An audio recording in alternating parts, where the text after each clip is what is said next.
Salam jumpa, Ibu Bapa, Saudara-saudari yang terkasih dalam Kristus. Sesaat lagi kita akan mendengarkan renungan harian dari Romo David Lemewu MGR. Mari kita siapkan hati dan selamat mendengarkan.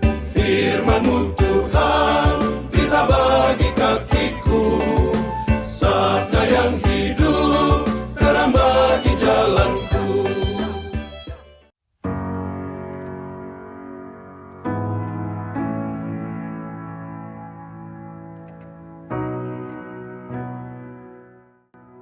Atau raja manakah yang kalau mau pergi berperang melawan raja lain, tidak duduk dahulu untuk mempertimbangkan apakah dengan 10.000 orang ia sanggup menghadapi lawan yang mendatanginya dengan 20.000 orang? Jikalau tidak, ia akan mengirim utusan selama musuh itu masih jauh untuk menanyakan syarat-syarat perdamaian.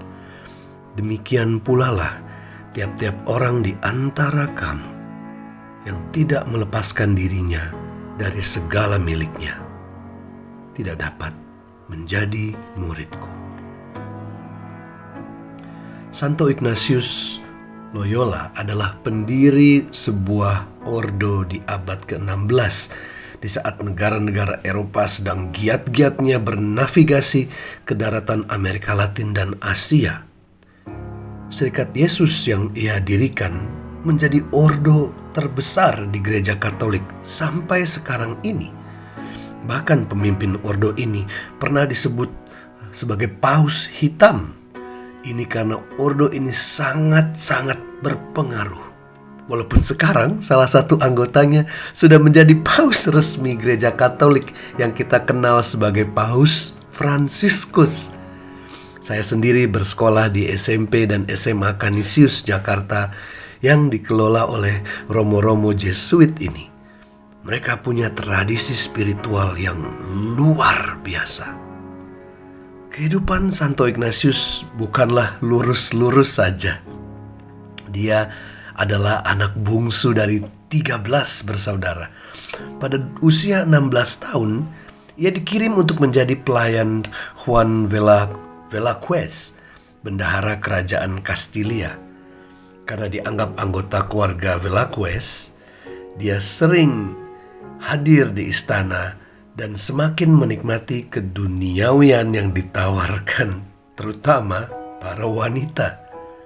Dia sangat kecanduan judi, sangat suka berdebat, dan tidak jarang terlibat dalam permainan pedang. Suatu hari di umurnya yang ke-30, Ignatius ikut perang melawan tentara Prancis. Selama pertempuran, sebuah bola meriam menghantamnya, melukai satu kaki dan mematahkan yang lain. Kakinya diperbaiki, tetapi tidak sembuh. Jadi perlu dipatahkan lagi dan diatur ulang. Dan semua tanpa anestesi. Santo Ignatius bahkan sampai harus memotong tulang di lututnya yang mencuat. Walaupun sudah divonis akan mati, Ignatius ternyata sembuh, tapi dengan satu kaki lebih pendek dari yang lain. Selama sisa hidupnya dia berjalan dengan pincang. Sewaktu sakit, Santo Ignatius sangat bosan dan minta buku novel romantis. Untungnya, tidak ada satupun tersedia di Kastil Loyola selain salinan buku tentang kehidupan Kristus dan sebuah buku tentang orang-orang kudus. Putus asa, Ignatius mulai membacanya. Semakin banyak dia membaca, semakin dia mengagumi kehidupan orang-orang kudus yang layak untuk ditiru. Namun, pada saat yang sama, ia terus bermimpi tentang ketenaran dan kemuliaan, bersama dengan fantasi memenangkan cinta seorang wanita bangsawan. Namun, dia memperhatikan bahwa setelah memikirkan orang-orang kudus dan Kristus, dia merasa damai dan puas. Namun ketika dia melamun panjang tentang wanita bangsawannya, dia merasa gelisah dan tidak puas. Pengalaman ini bukan hanya awal dari pertobatannya, tapi juga merupakan awal dari penegasan spiritual atau discernment of spirit atau penegasan roh yang dibangun Santo Ignatius dan dinamakannya latihan rohani yang masih sangat populer dan berguna sampai sekarang. Salah satu doa yang luar biasa adalah doa yang saya doakan saat saya dihadapkan pada pilihan hidup saya. Doa ini berjudul Suspice, sebuah kata dalam bahasa Latin yang artinya adalah menerima atau terimalah.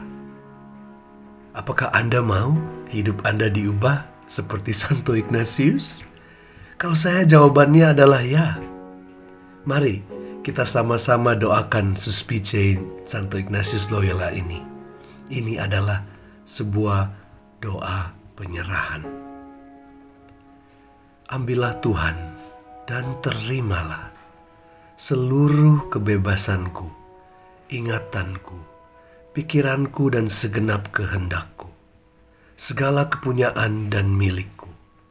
Engkaulah yang memberikan, padamu Tuhan ku kembalikan, semuanya milikmu.